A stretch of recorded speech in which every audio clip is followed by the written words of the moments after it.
Olá, seja bem-vindo a mais um vídeo do canal Origens Genealogia, um canal pensado para ajudar pessoas a conhecerem as suas origens, a história da sua família, a trajetória dos seus ancestrais e a grande aventura dos seus antepassados ao longo do tempo e do espaço. O objetivo desse canal, todos já sabem, é popularizar a genealogia, é levar a genealogia ao maior número de pessoas de uma maneira simples e descomplicada às fronteiras mais distantes. No quadro de hoje, nós iremos falar sobre um judeu sefardita medieval. Você não entendeu mal. Um judeu sefardita da Idade Média, um cristão novo do século XII. E até você já pode estar imaginando de quem eu estou falando. Eu gostaria de abrir um parênteses para as pessoas que chegaram aqui nesse vídeo hoje, que não sabem o que é um judeu sefardita, que não sabem o que é um cristão novo,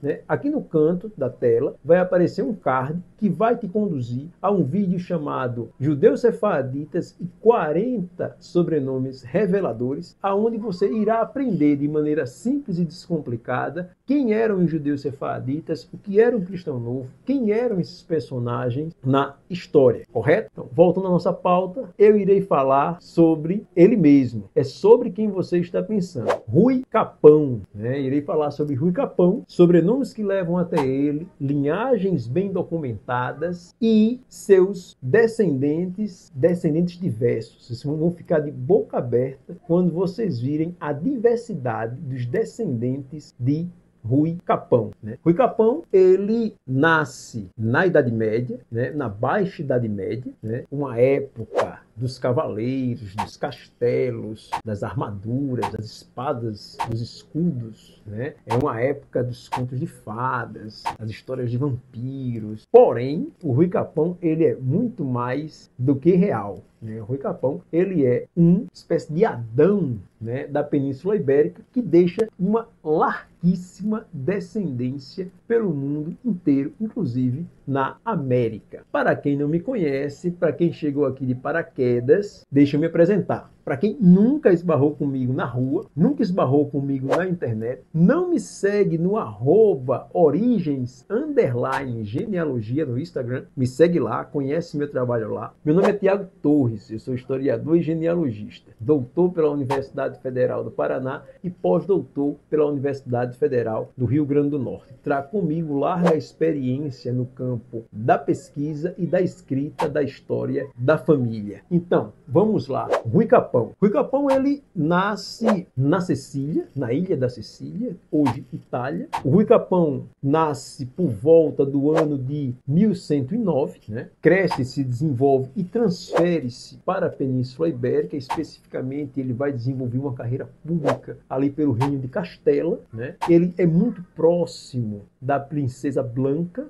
o Raca, almoxarife, mas, segundo alguns historiadores e genealogistas, Rui Capão também era físico da princesa. E a palavra físico guarda muitos significados, porque é muito provável que Rui Capão fosse um astrólogo da princesa, né? Porque muitos físicos da história da física, da história da ciência, eles desenvolviam a prática de astrologia para sobreviver, né? E para poder fazer suas pesquisas particulares, né?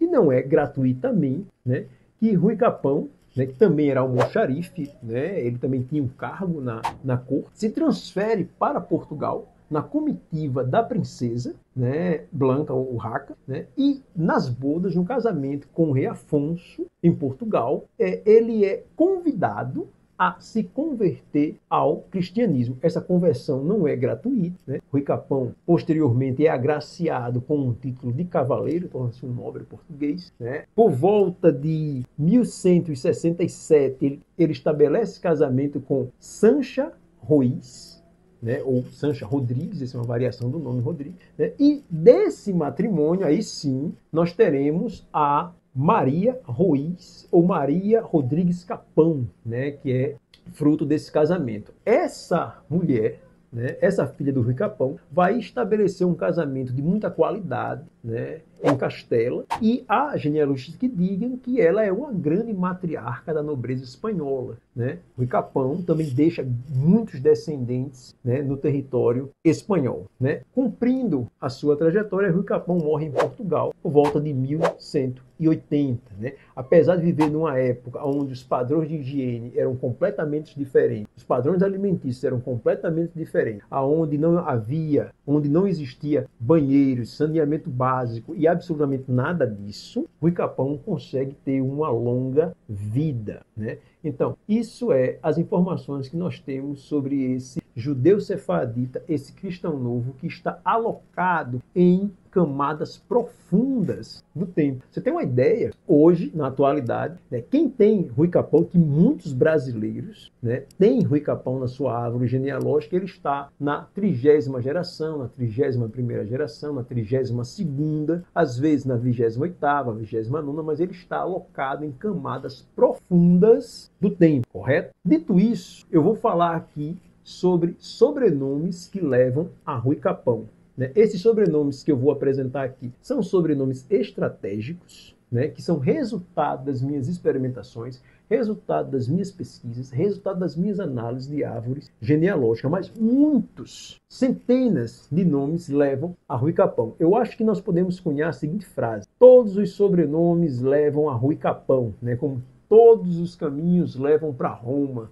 Quem tem boca vai a Roma. Então, quem tem sobrenome chega a Rui Capão. E todos têm sobrenome. Então, muitos sobrenomes podem levar a Rui Capão. Mas eu vou começar a citar alguns sobrenomes aqui, sobrenomes estratégicos, né, que vai aparecendo na tela. E se você tem um desses sobrenomes, certamente você é descendente desse judeu sefardita. Aí você pode dizer: Tiago, peraí, mas como assim? Rui Capão nasceu na Sicília e é sefardita? Mas sefardita não é aqueles que nasceram na Península Ibérica ou nos territórios de Portugal e Espanha? Sim, os historiadores, os genealogistas, as comunidades judaicas certificam e consideram Rui Capão um judeu sefardita porque ele desenvolve toda uma trajetória, um judeu que desenvolve toda uma trajetória dentro da Península Ibérica, entre o Reino de Castela e o Reino de Portugal, e converte-se ao cristianismo nessa trajetória, tornando-se um cristão novo. Então ele é reconhecidamente certificado como um judeu sefardita. Sem mais delongas, vamos aos sobrenomes: Silveira,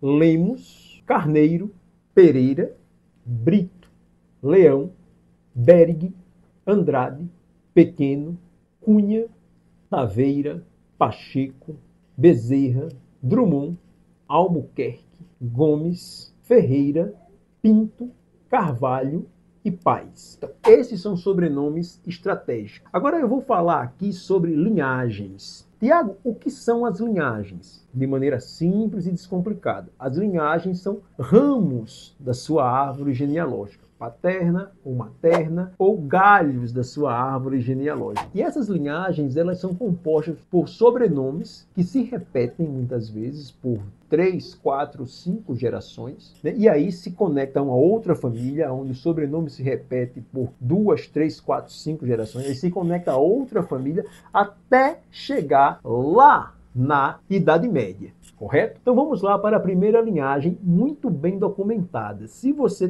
tem essa linhagem, você tem a grande possibilidade de elaborar o seu estudo genealógico de maneira independente ou com assessoria especializada. Então vamos lá. Primeira linhagem começa com a família Silveira, se conecta à família Paz, família Siqueira, família Pinto, até chegar ao Lopo Dias. O Lopo Dias, ele é um ancestral estratégico, vai estar lá pela 23ª geração, e dele até o Rui Capão é muito bem documentado, eu digo isso sem medo de errar. A segunda linhagem, né, o segundo ramo, né, o segundo galho, muito bem documentado, eu vou citar agora. Família Carneiro, que se conecta mais na frente aos Souza, depois aos Pereiras, aos Britos, aos Figueiredos, até chegar ao Lopo Dias. Depois do Lopo Dias é só felicidade, correto?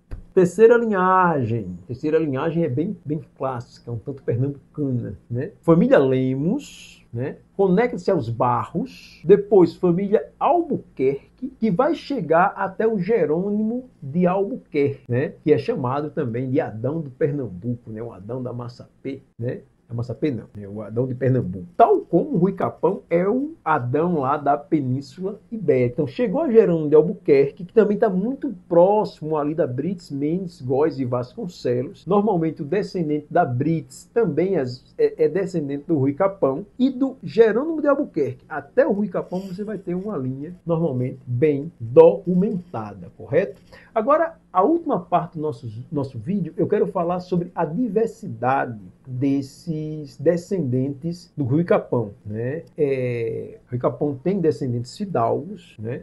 Como eu acabei de demonstrar aqui, né? Existem provas contundentes, né? O Jerônimo de Albuquerque, né? Século XVI, ele é descendente do Rui Capão, um fidalgo português, mas também você vai ter descendentes indígenas, né? Rui Capão tem netos indígenas, índios, né? E eu tenho provas contundentes disso, né? Aí na tela vai aparecer um documento de casamento, né?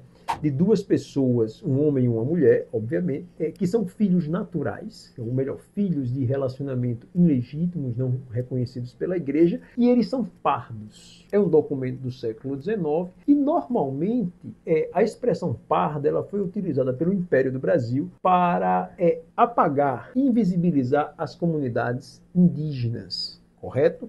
E normalmente também essas comunidades indígenas, muitos membros não casaram dentro da igreja, né? Esses estão casando dentro da igreja e esses são descendentes de Rui Capão, né? Esse é um documento resultado de uma pesquisa minha e veja o quanto interessante, né? Você tem um neto fidalgo, mas também você vai ter um neto indígena, né? E por final, Rui Capão também tem, entre aspas, descendência nas senzalas. É isso mesmo. Vai aparecer aí na tela um documento, isso é um testamento, né, de um neto do Rui Capão, que viveu a vida inteira como solteiro, né? Porém, no final da vida, em seu testamento, que está aí em tela, ele declara que é pai, né, dos filhos da sua ex-escrava. Provavelmente uma escrava ou africana ou uma escrava nascida no Brasil, né? Mas o que acontece? A descendência de Rui Capão ela é tão diversa, né, que ela vai da fidalguia pernambucana aos índios do sertão do Rio Grande do Norte, aos filhos das ex-escravas, né, ao interior, entre aspas, das senzalas, né,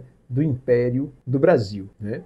Então, é isso, né? É isso que eu quis trazer para você hoje, um pouco da história do Rui Capão, sobrenomes que levam até ele, linhagens documentadas que podem te ajudar, como também essa diversidade, provas contundentes da diversidade dessa descendência de Rui Capão, um cristão novo, um judeu sefardita da Idade Média. Como eu disse no início, meu nome é Tiago Torres, eu sou historiador e genealogista. E se você gostou desse vídeo, se esse conteúdo tem valor para você, para a genealogia, eu peço a você que se inscreva nesse canal, acione seu sininho, deixe seu comentário, deixe seu like e bote esse conteúdo para frente, compartilhe com o maior número de pessoas possíveis. E deixo bem claro, Rui Capão não cabe num vídeo, Rui Capão não cabe num livro. Rui Capão é pai, né, de uma larga descendência, é um Adão da Península Ibérica.